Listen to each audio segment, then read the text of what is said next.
Orang kaya kok mencoba untuk membiayai hidupnya dengan cara biaya hidup yang sederhana, juga rusak hidupnya.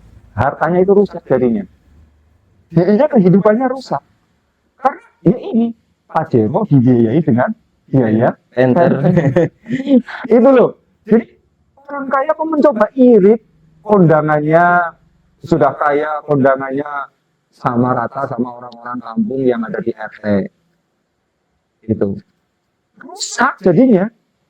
Jadi orang kaya kok kemudian cara berpakaiannya, cara transportasinya, cara sodakohnya, macam-macam masih sama dengan orang-orang miskin. Ya malah dia yang rusak hidupnya.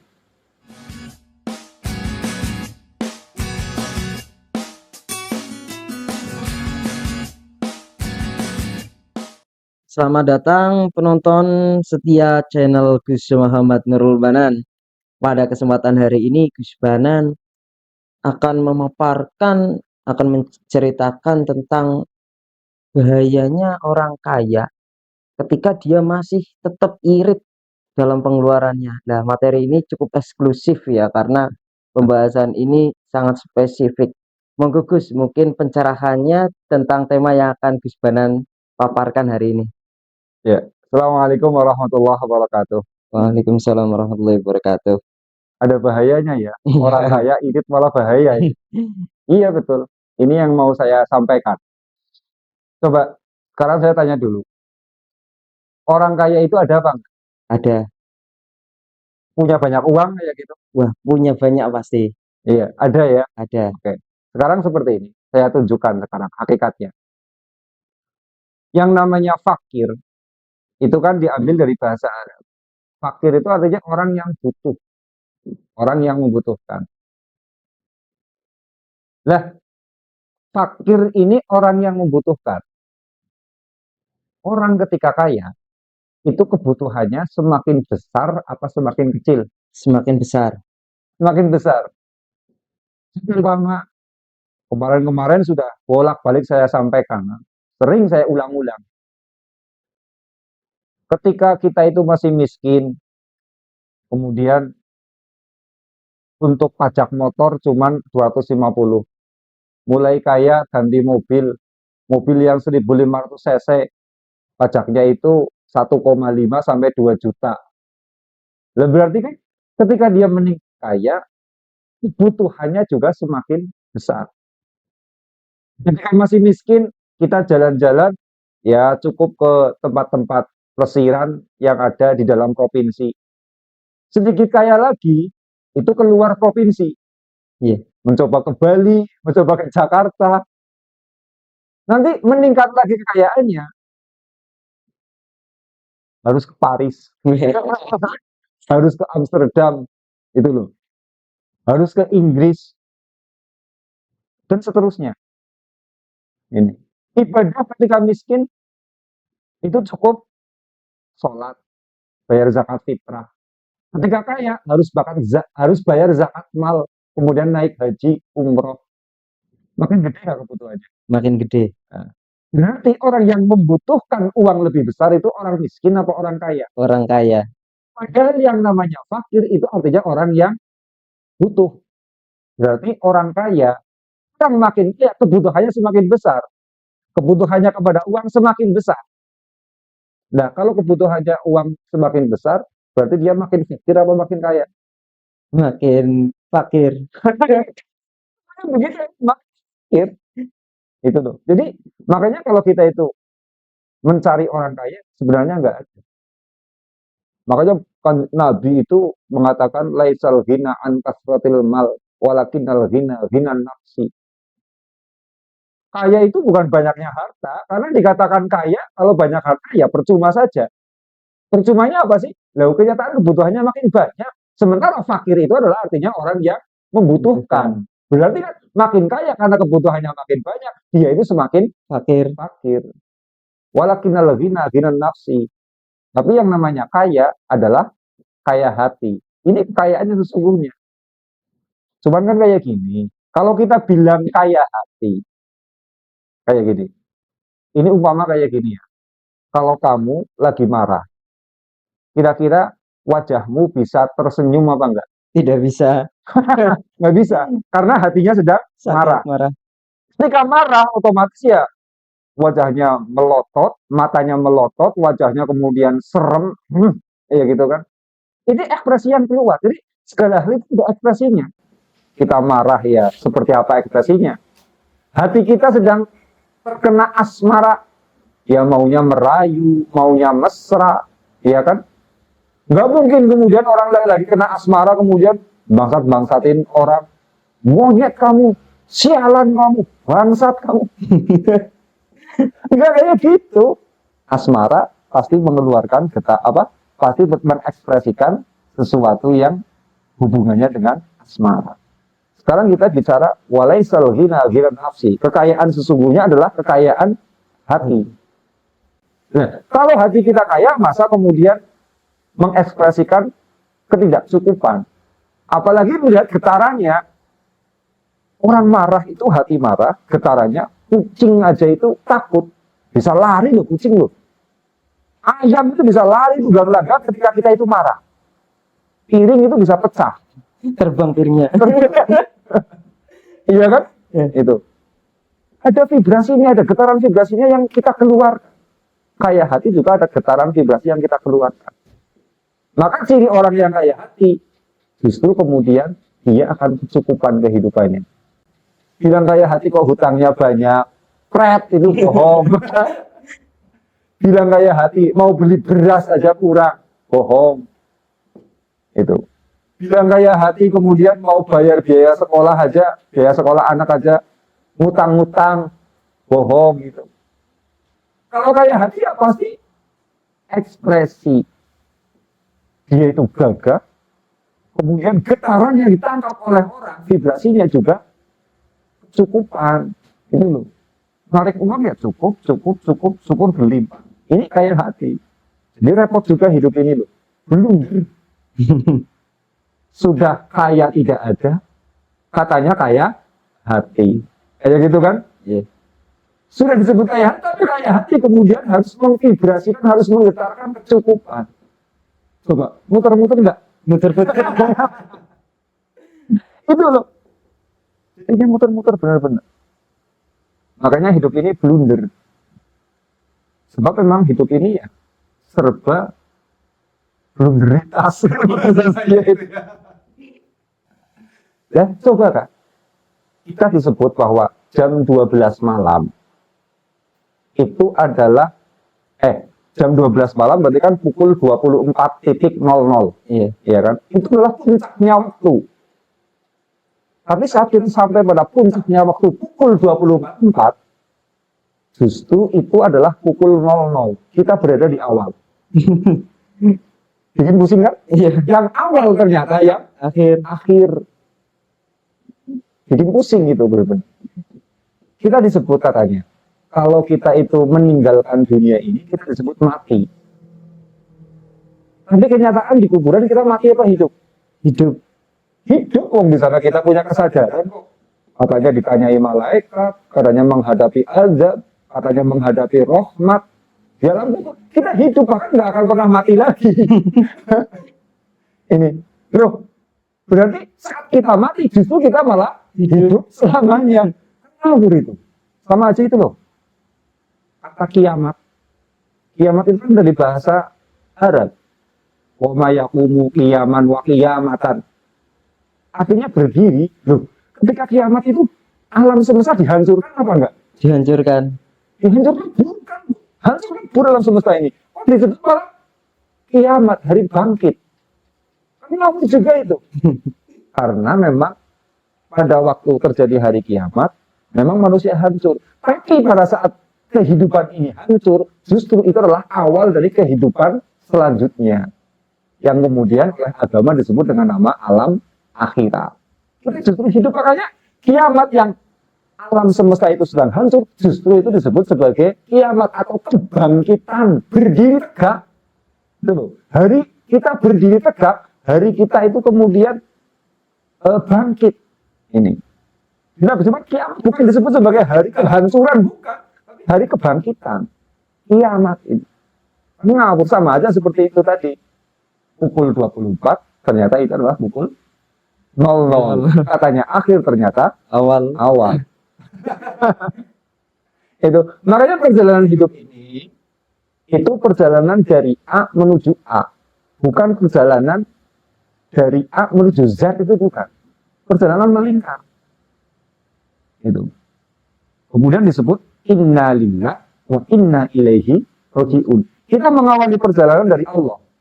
Kemudian mengakhiri perjalanannya kepada Allah. Inna lillah, kembali lagi, wa inna ilaihi raji'un, kembali lagi kepada Allah. Dari A kembali kepada A. Ini. Maka ditunjuk inna lillah wa inna ilaihi raji'un. Itu jelas. Kita lihat jam aja. Ketika pukul 12, pukul 24, ternyata itu adalah pukul 00. Balik lagi ke angka semula. Ketika sampai di puncak, justru itu adalah akhir. Ketika kita sampai di akhir, justru kita adalah awal.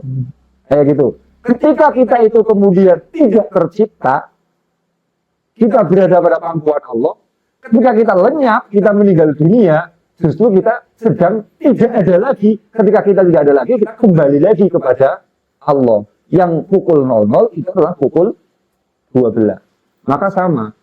Hakikat kekayaan itu adalah kemiskinan. Kefakiran gitu loh. Dan bisa jadi kok. Ketika kita sangat fakir, justru kita sangat kaya. Itu. Justru kita sangat kaya. Kadang-kadang orang itu keluar tawakalnya ketika fakir. Ada kayak gitu. Sudah nggak punya apa-apa sama sekali kayak gitu ya. Ya Allah, besok pasti ada. Malah hatinya semakin yakin dengan Allah. Besok pasti ada. Padahal dia nggak punya apa-apa. Ini puncak fakir, malah justru menjadi puncak kekayaan. Tapi banyak juga orang yang rekeningnya gendut, merasa haus, kurang banyak, korupsi jadinya. Ini blundernya kehidupan seperti itu. Itu yang namanya sistem inna lillah wa inna ilaihi raji'un. Makanya kalau dicari orang kaya, tidak ada.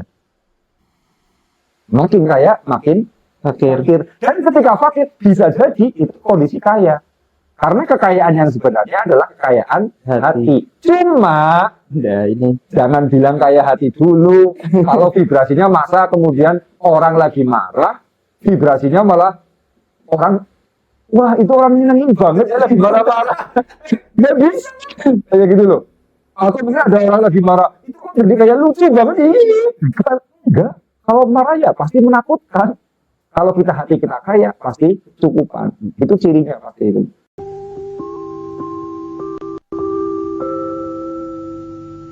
...20 hari lebih kelas training ini berlangsung, segera daftar. Jangan disalahpahami, nanti ngaku-ngaku, nggak apa-apa, kayak apa miskin harta, yang penting kaya hati. Tapi kenyataan utangnya banyak, bohong gitu. Kalau saya bilang, pret, kayak gitu loh ya. Bohong gitu. Kaya hati ya pasti kecukupan. Ini. Sekarang, saya kemarin juga sudah menyampaikan, dan ini saya ulas lagi. Orang itu semakin kaya, kebutuhannya makin gede. Makanya ada hadis Nabi menyampaikan seperti ini. Ma'azumat nikmatullahi ala abdin illa azumat alaihi ma'unatun. Nikmat Allah yang besar itu datang kepada seorang hamba, itu akan datang disertai dengan besarnya kebutuhan manusia. Jadi ketika nikmatnya Allah itu diturunkan oleh Allah, maka kebutuhannya juga meningkat, disertai kebutuhan. Maka ini yang namanya pesawat. Ya, pesawat itu badannya gede, pesawat itu kan. Kemudian transportasi yang harganya mahal. Kecepatannya juga luar biasa. Kalau perjalanan laut bisa sampai 3 hari, pakai pesawat cuma cukup 1 jam. Kayak gitu. Kemudian apa? Pesawat ya memang transportasi mewah. Kayak gitu. Badannya gede, transportasinya mewah. Ini ketika kita menggunakan transportasi pesawat, segala hal yang terkait dengan pesawat menjadi mahal. Tiketnya mahal pertama. Kemudian makanan di pesawat, tahu sendiri kan. Beda dengan di warung-warung kampung itu harganya. Kopi di warung kampung 3.000 udah beres, ya. Ketika di pesawat paling murah itu 12.000. Jangankan di pesawat lah, di kereta api aja 12.000. Kalau di pesawat bisa mencapai 60 ribuan satu gelas Yes. kopi, gitu. Semua yang berhubung dengan pesawat karena biaya, karena barang mahal, akhirnya biayanya mahal semuanya. Sampai kemudian di bandaranya, bandara itu butuh tempat tanah yang sangat luas. Beda dengan terminal, beda dengan stasiun kereta api, beda dengan pelabuhan. Yang namanya pesawat itu butuh tanah yang luas untuk menyediakan tempat untuk take off, tempat untuk landing dan take off. Ini. Kemudian apa? Sudah bangunannya berarti kan ketika tanahnya butuh luas, bangunannya juga butuh biaya besar. Bisa triliunan untuk bikin satu bandar udara, untuk bikin satu airport. Dan karena apa? Pesawatnya mahal, bangunannya mahal, tanahnya juga mahal, barang-barang jualannya di sekitar bandara juga mahal-mahal. Parkir di tempat parkir VVIP misalkan, 1 jam aja 80.000. Itu kalau di Yogyakarta 80.000. Parkir, lalu kalau di depan parkiran toko-toko pinggir jalan, kalau di Jawa ini 2.000 cukup. Kalau di Jakarta ya 5.000, luar Jakarta 5.000. Loh, di sana sampai berapa? 80.000 per jam. Itu. Belum kopi jadi mahal, bakso jadi mahal, harganya berlipat-lipat. Semua barang-barang yang ada di bandara karena terhubung dengan pesawat yang memang harganya itu mahal, transportasi yang mewah, segalanya menjadi ikut mewah. Makanya biaya hidup yang murah itu bukan di negara maju, itu bukan. Ketemunya ya di negara berkembang. Nah iya, saya pernah itu di Amsterdam. Amsterdam itu Belanda itu kan pernah jajah Indonesia ya. Makanya kalau di pusat kota Amsterdam banyak makanan-makanan kuliner khas Indonesia. Yang jualannya orang Indonesia juga. Itu orang Jakarta dan sebagainya. Ya. Saya beli karedok di Amsterdam itu. Nah karedok di sini kan ya 10.000 dapat. Jam 9 berapa? Saya bayar 550.000. Itu karena negara maju. Jadi biaya hidup di negara maju, di mana negara maju itu orang sudah punya penghasilan tinggi, punya kekayaan tinggi, biaya hidup otomatis mahal. Nggak ada negara maju biaya hidupnya murah. Itu. Kalau kita itu mau biaya murah, itu negara-negara berkembang. Pergi sana ke India, ke Pakistan, pergi ke Bangladesh, ya gitu. Pergi ke Filipina, pergi ke Bali. Murah. Itu loh. Biayanya murah. Karena memang negara-negara berkembang. Ketika berkembang, duit masih sedikit, kekayaan masih sedikit, biaya hidup juga kecil. Jadi, ketika kekayaan itu datang, itu illa azumat, ya, illa azumat alai ma'unatun nas. Ketika kenikmatan besar itu datang, disertai dengan biaya hidup yang mahal. Itu. Kita punya rumah mewah, biayanya lebih mahal, punya mobil mewah, biayanya juga lebih mahal. Ini sudah menjadi hukum alam. Orang makin kaya, berarti biaya hidupnya mau harus Banyak. lebih besar. Ya kan? Iya. Itu hukum seperti itu. Karena memang ketika nikmat Allah datang, disertai dengan biaya hidup yang besar pula. Makanya orang kaya, biaya hidupnya pasti harus besar. Jangankan orang kaya, mobil saja seperti itu, motor seperti itu. Coba motor Supra X dengan motor NMAX, bensinnya boros mana? NMAX. Pasti. Pajaknya besar mana? NMAX. Pasti itu. Perawatannya, order dealnya mahal mana? NMAX. Suku cadangnya mahal? NMAX. Sudah. Itu.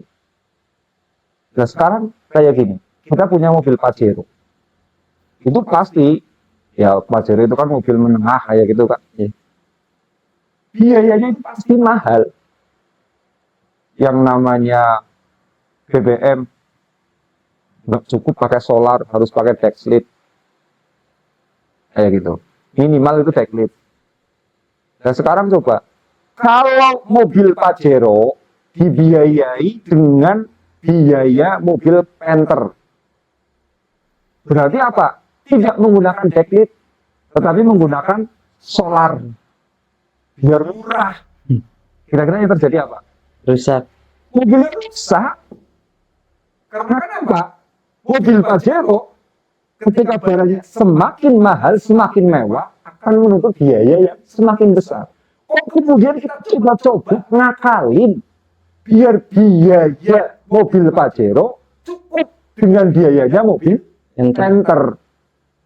Ringsek mobilnya pasti rusak. Ini pasti rusak. Lalu sekarang Pajero dikasih makan solar. Pajero kemudian biaya melakukan perjalanan disamakan dengan Panther. Ya bukan tandingan lah, bukan levelnya. Ditanya, kamu ke Jakarta, ya dari Banyumas ke Jakarta pakai Pajero habis berapa? Sekian ratus juta, sekian juta misalkan. Oh, bawa Panther murah, cuma 200 ribuan habisnya, misalkan aja gitu. Ya bukan lawannya lah. Gitu. Nah, sekarang yang menjadi persoalan ketika kita punya Pajero yang harusnya biaya mahal, tapi dibiayai dengan biaya Panther, diirit dengan biaya Panther, rusak ya. Iya. Pajeronya rusak. Orang kaya juga seperti itu. Orang kaya mencoba untuk membiayai hidupnya dengan cara biaya hidup yang sederhana, juga rusak hidupnya, hartanya itu rusak jadinya. Jadinya kehidupannya rusak. Karena ya ini, Pajero dibiayai dengan biaya Enter. itu loh. Jadi orang kaya kok mencoba irit, kondangannya sudah kaya, kondangannya sama rata sama orang-orang kampung yang ada di RT. Itu rusak jadinya. Jadi orang kaya kok kemudian cara berpakaiannya, cara transportasinya, cara sodakohnya, macam-macam masih sama dengan orang-orang miskin. Ya malah dia yang rusak hidupnya. Kadang-kadang nggak sadar, ujar-ujar dia itu ingin sederhana. Tapi justru jangan malah kalau kita sudah kaya, itu menjebak pada kehidupan kita. Lihat, barang-barang yang murah itu haknya fakir miskin loh. Kok kemudian orang kaya menggunakan, katanya dia kaya, kok kemudian pakai tabung hijau, tabung apa namanya itu, melon apa ya? Iya. Tabung melon. Padahal jelas ada tulisannya, hanya untuk masyarakat miskin. Berarti si orang kaya tersebut itu menggunakan haknya fakir miskin. Zolim apa enggak? Zolim jadinya. Sama saja kita punya Pajero tetapi menggunakan solar. Zolim kan? Zolim itu loh. Nah orang kaya pun masih berpikir, iritlah, dihemat-hematlah. Zolim itu loh dengan kehidupannya. Kalau Pajero itu rusak dengan dibiayai dengan biaya solar, orang kaya dengan model kehidupan seperti itu juga rusak hidupnya. Makanya Agus Salim kemarin itu ketika mendapatkan donasi begitu banyak, kan dia di posisi kaya uang. Dia punya uang kan, kaya. Tapi dia menggunakan haknya orang miskin dengan cara apa sih? Menggunakan BPJS untuk berobat. Jadi masalah kan? Itu kan Pajero dibiayai dengan solar. BPJS itu haknya orang miskin loh. Posisinya Agus Salim, dia sedang punya uang banyak karena mendapatkan donasi dari banyak orang. Kalau kemudian dia memilih haknya fakir miskin, zolim jadinya. Sudah matanya buta, zolim. Ya, itu yang namanya berada di kolong neraka jahanam. Sudah jatuhkan sekalian sama Allah gitu loh. Ini. Dan ini bahayanya orang yang kemudian sudah kaya tapi masih berprinsip irit karena yang namanya harga yang murah-murah itu haknya fakir miskin loh. Gitu. Tabungan melon katanya udah kaya masih masih digunakan, itu haknya fakir miskin. BPJS masih digunakan, itu padahal haknya fakir miskin. yang namanya premium itu haknya fakir miskin masih digunakan sama orang kaya, itu zalim loh. Kemudian apalagi itu bantuan-bantuan sosial kan banyak yang haknya fakir miskin, itu hak mereka, kita harus memberikan. Kalau memang kita itu sudah punya uang, kita itu sudah dinilai sebagai orang kaya, ya sudahlah, kita hidup sesuai dengan level kita. Om kita mampu membiayai barang yang mahal, ya sudah kita keluarkan biayanya dengan suka hati, dengan rela hati. Kalau tidak seperti itu, ya seperti Abu Salim tadi, riset itu. Makanya ada cerita, salah satu sahabat saya itu ada yang jadi pengusaha. Prinsipnya itu irit terus. Mobil, ya, mobilnya fakir miskin. Harga 50, 60 juta. Kalau sudah harga 100 juta ke atas, dia sudah mulai nggak nyaman, ini mahal lah biayanya lah. Padahal penghasilannya tinggi. Itu. Nah, dia fokusnya itu hanya investasi menaikkan modal bisnis terus seperti itu.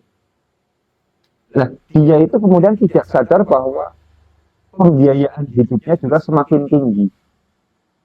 Gitu. Nah, dia mencoba untuk irit biar apa? Biar investasinya makin ngejos. Coba irit terus di berbagai sisi kehidupan itu dia diiritkan. Rokok aja masih sederhana banget. Dia jadi orang kaya, rokoknya masih Jarum 76. Itu loh, masih 76. Gak mau dia itu beli Sampurna Mil atau apa itu. Enggak. Pokoknya prinsipnya irit. Yang terjadi apa sih? Persis Abu Salim. Bangkrut usahanya malah. Itu dikarenakan apa? Pajero, tetapi kemudian dibiayai dengan biaya tender. Hancur. Makanya, apa iya bahaya bagi orang kaya kemudian melakukan irit? Iya bahaya. Karena ketika kekayaan kita naik, itu disertai dengan kebutuhan yang gede. Ketika kemudian kebutuhan gede tersebut hadir, kemudian mencoba kita iritkan, yang namanya kehidupan yang biaya hidup yang irit, itu haknya fakir miskin. Kalau kita ambil haknya fakir miskin, namanya kita rakus. Nah, kalau kita rakus tahu sendiri kan, ketemunya hancur. Makanya orang-orang yang kaya tapi tidak sadar untuk membiayai biaya hidup yang naik, yang lebih mahal, yang lebih tinggi, dia masih berpikir irit terus, itu orang rakus. Hancur ketemunya. Makanya teman sahabat saya itu, dia bangkrut bisnisnya. Karena rakus. Ini. Nah itu loh. Jadi memang kehidupan seperti itu adanya. Kalau memang kita kaya, ya kita harus sadar dengan biaya hidup bahwa memang kita menjadi kaya, ya kemudian biaya hidup juga semakin meningkat. Tidak usah diakal-akal biar ini butuhnya saja, secukupnya saja, kayak gitu, secukupnya saja. Cuman secukupnya orang kaya, ya biayanya pasti banyak, kayak gitu loh. Mobil ya secukupnya, kayak gitu loh. Cuman kan kalau sudah kaya, masa iya mobilnya cuman pakai mobil harga 50 jutaan, ya nggak mungkin, kayak gitu kan. Otomatis ya mobilnya meningkat. Kalau mobilnya meningkat, otomatis biayanya meningkat. Ya seadanya saja lah, kita harus menerima. Kita harus selaras dengan energi kekayaan.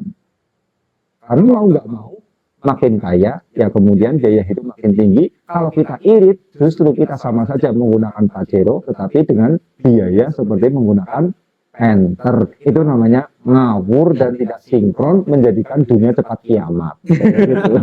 Kiamat tuh teman-teman. Materinya cukup mengasihkan nih teman-teman. Bahwasanya sebenarnya orang kaya sama orang miskin itu sudah ada bagian-bagiannya sendiri. Dan orang kaya itu harus punya kesadaran kaya juga. Ya. Oh, ini saya tambah ya, cerita lagi itu. Ada orang sakit-sakitan terus. Itu gara-gara apa? Dia itu obsesinya beli sawah terus. Kayak gitu. Tapi sedekahnya kecil. Kalau sedekah itu, misalkan sholat Jumat itu cukup 5.000. Nggak mau, dia itu 20.000 ke atas. 5.000. Karena pikirannya apa? Irit. Sedekahnya kecil banget. Yang terjadi, itu loh. Itu cuma nambahkan sedikit.